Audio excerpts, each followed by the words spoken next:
Hello, my name is Frank Dunleavy. I'm the Student Financial Advisor at the University of Ulster Students' Union. In that role, I cover the 4 campuses of the university, meeting with students on a daily basis, trying to advise them and help them in relation to their finances, trying to ensure that they're getting their correct entitlement, and more often, helping and advising them when they run into some financial difficulty. In doing this, I am very often meeting students who are quite distressed. And in the vast majority of cases, I find myself thinking that with a little planning and a little thinking ahead, an awful lot of the stress could have been avoided. So in this brief presentation, as well as looking at the figures for the year ahead and the structure of how the funding process works, I've tried to highlight key messages that I find myself giving to students again and again. The first bit of advice that I would give to someone about to start university is to begin to take responsibility. Up until now, most will have had their parents and their teachers looking out for them, making sure that things happen when and how they should happen, and following up when something perhaps doesn't happen as expected. When you come to university, when you should still accept and indeed welcome any support you get from home or from others, you need to realise that you need to take responsibility for your own situation. You should begin to prepare now. No need to panic, but the earlier you begin to check things out, the better. And the first step in preparing is to inform yourself. Begin now to find out how the process works, what should happen, when it should happen, and what your part in that process is. And if you're in any doubt at any stage, please ask. On this point, one bit of advice that I would give is that you inform yourself from the proper sources. By all means, listen to your friends and others, but don't assume because it happened with them, the same will happen with you. Your circumstances might be different, their circumstances might be different, or indeed even a mistake may have been made. In any case, check from the proper sources. Don't assume, check it out. Better be sure now and to be sorry later on. And again, don't delay, don't procrastinate. If you have a question or a concern, don't sit on it. Talk to someone now. As I will probably repeat several times during this brief presentation, there are plenty of people in the university like myself who are only too willing to help. Please use them. If possible, do everything in writing or by email.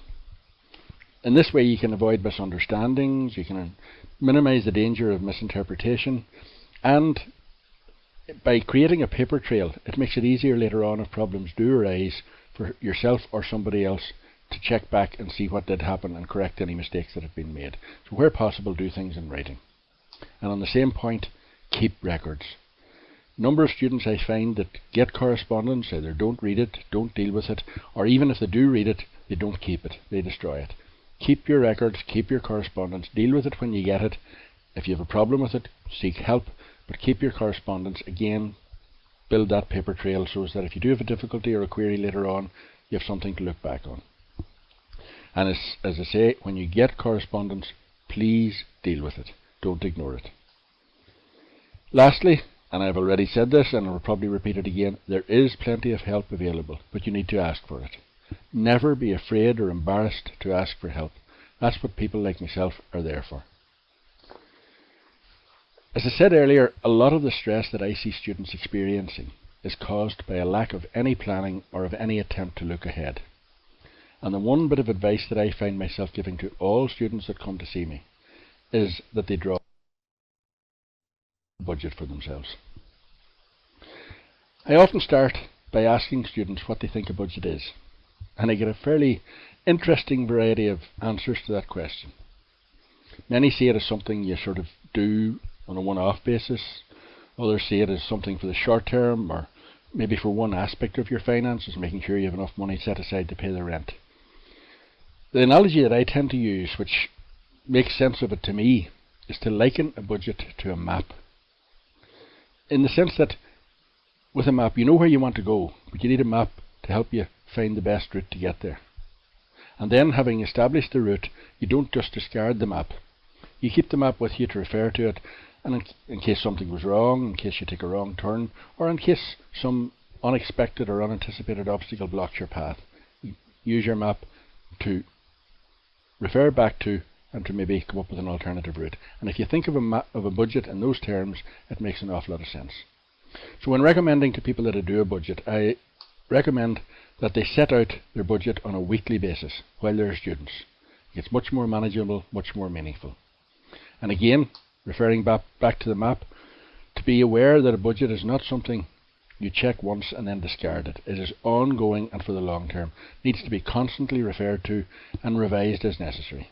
Always looking forward and looking back. And that's one of the key values of a budget, is that it allows you to look ahead, see how your finances stack up against the needs that you know are coming, be they recurring needs like rent, food, etc., or something new that has cropped up and that you need to plan for. Another point about the budget is that it must include everything. If it doesn't, it's not really looking at the whole picture and therefore won't serve its purpose. You will run into difficulty. So make sure everything is included. Again, repeating from earlier, act early. It's important that if in looking ahead you see a problem in the distance, or even have a concern about something in the distance, now is the time to deal with it. Like the map, you don't wait until you hit the obstacle. Deal with it now, and if you need to, go seek advice, talk to somebody, seek help, and accept help, because there is plenty of help available. And lastly, when you're looking at your budget, it's important that you face reality. And if your budget is telling you something, that you listen to it, you don't ignore it. And just on the budget, just a little fairly basic, fairly crude mock-up of a budget, just to give an idea how I would set it out. Just set out your budget on a weekly basis. Spread your income over the weeks. Calculate it so that, if, for example, your job, if you're getting paid on a monthly basis, multiplied by 12, divided by 52 to convert it into weeks, and put it in your budget. Your student funding, calculate that over the period that it's meant to cover on a weekly basis and put it in your budget. And you'll end up with a figure at the end of each week. And then the unpleasant bit, what's going out. List all your outgoings, and again, the important thing here is that it must include everything, otherwise it's not meaningful. And again, you will have a total at the end of each week. And lastly, taking the two totals, you can calculate your surplus or your shortfall. If you have a surplus, you need to be thinking, is there anything coming up that I need to protect that surplus for? If you have a shortfall, you need to address how you're going to meet that shortfall. And again, that's where it may be that you want to go and talk to somebody and get some advice. Very briefly summarising on the budget element of it, just the difficult thing with the budget itself is very simple to do. It's not difficult. The hard bit is convincing yourself that it is worth doing. And from my experience in dealing with students, I have absolutely no doubt. And thankfully, I've had enough students have come back to tell me that having taken my advice and drawn up a budget, it has made a difference to their time at university and has reduced their stress. So please do your budget. It is worth doing. Again, include everything. Look at the short and the long term. Take action early. Anticipate problems if there are problems coming. Seek help and advice, and face reality. So moving on now to the statutory funding, the funding element of it. And first of all, looking at how does the process work, and then looking at the figures for 2011-12. Firstly, how does the process work? The first stage in the process should happen now. If you're even vaguely thinking about going to university, now is the time to apply for your funding. Don't wait until you're certain that you're going to university. Don't wait until you're certain about which university you're going to, or which course you might be doing. Even if you have doubts about those things or are still trying to make up your mind, apply for your funding now. It's very easy to make amendments to those elements later on, but if you don't apply now and leave it till later, you will find that you take your place at the back of the queue and your funding may well be late when you start university. So apply for your funding now. So the first part of the process is that you apply to Student Finance Northern Ireland. And the forms, which are available online, and I'll be pointing you towards those at a later stage in the presentation. So you can apply online or download the form and fill in a paper version of it, but apply now. So you apply to the Education and Library Board. They then assess your entitlement. They look at the detail that you've provided them within your application and they make an assessment of your entitlement. When they have done that, they will notify you and at the same time they will notify the student loan company, who administer the payments and the repayments on behalf of student finance. So they will notify you of your entitlement, and at that point you can check it and if necessary query it, and they will also notify the student loans company. The next stage happens when you have actually taken your place in university in September coming. You're now in the university, and once you register with the university will notify the student loans company that you have registered. They then, prompted by that, will pay the money into your bank. You will already have given the student finance, your bank details when you initially applied. So that's how the process works and how the money. Until you register with the university, no money changes hands. Moving on to look at what is the normal entitlement, and a few points before we look at the figures. Student loans are only available to UK students. EU students may be eligible for a fee-only loan. And again, all of the forms are on this website that I'll be pointing you towards in a minute.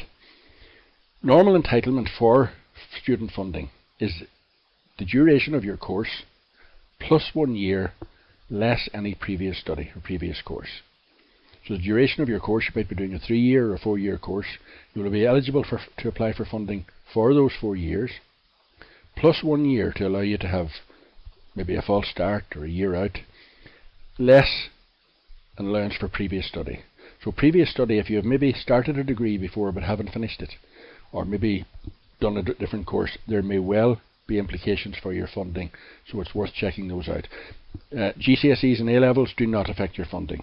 You're talking about a higher HNC or a previous degree where you've maybe done a part of a degree. That would affect your funding, so it's worth checking it out. So the formula is the duration of your course plus 1 year minus any previous study. If in any doubt, again, as I said before, check it out. To go on to look at the figures, first of all, to point out that there are 4 elements to the funding.